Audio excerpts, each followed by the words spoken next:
ইরানের পারমাণবিক স্থাপনায় যুক্তরাষ্ট্রের সাম্প্রতিক বিমান হামলার প্রতিক্রিয়ায় মধ্যপ্রাচ্যে নতুন উত্তেজনার সৃষ্টি হয়েছে।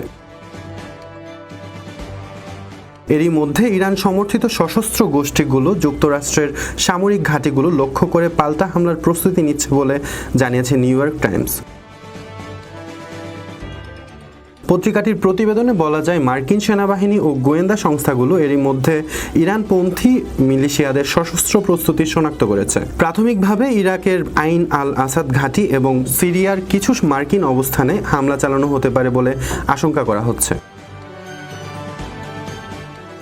এ বিষয়ে এখন পর্যন্ত হোয়াইট হাউস কিংবা তেহরান আনুষ্ঠানিকভাবে কোনো মন্তব্য করেননি। তবে সূত্র জানিয়েছে, ইরাক সরকার সম্ভাব্য হামলা ঠেকাতে সর্বোচ্চ প্রচেষ্টা চালাচ্ছে। আপাতত এসব মিলিশিয়াদের নিয়ন্ত্রণে রাখা গেছে বলেও দাবি করা হয়। ইরাকের পশ্চিমাঞ্চলীয় আনবার প্রদেশে অবস্থিত আইন আল আসাদ ঘাঁটিটি যুক্তরাষ্ট্রের একটি গুরুত্বপূর্ণ সামরিক ঘাঁটি। এখান থেকে ইরাকি বাহিনী ও ন্যাটোর বিভিন্ন অভিযানে সহায়তা দেয় মার্কিন সেনারা।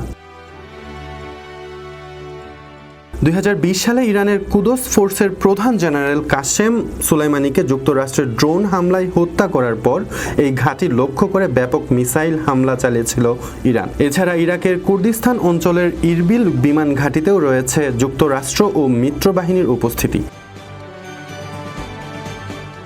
এই ঘাঁটি গোয়েন্দা তথ্য আদান প্রদান, প্রশিক্ষণ এবং সরবরাহ সহায়তার জন্য একটি গুরুত্বপূর্ণ কেন্দ্র হিসেবে ব্যবহৃত হয়। উল্লেখ্য, ইরান সমর্থিত সশস্ত্র গোষ্ঠীগুলোর মধ্যে অন্যতম হল ইরাকের হাশদ আশ-শাবি, যার অন্তর্ভুক্ত কতাইব হিজবুল্লাহ, আসাইব আহল আল হক ও বদর অর্গানাইজেশন যুক্তরাষ্ট্র বিরোধী হামলায় সক্রিয়।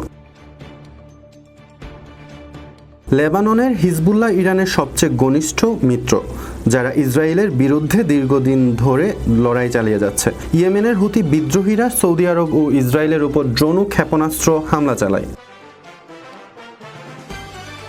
সিরিয়ায় ইরান সমর্থিত ফাতেমিউন ও জানাইবিউন ব্রিগেড রয়েছে, যারা আসাদ সরকারের পক্ষে যুদ্ধ করে। এসব গোষ্ঠীকে সমন্বয়, অর্থ ও অস্ত্র দিয়ে সহায়তা করে ইরানের বিপ্লবী গার্ডের বৈদেশিক শাখা কুদস ফোর্স।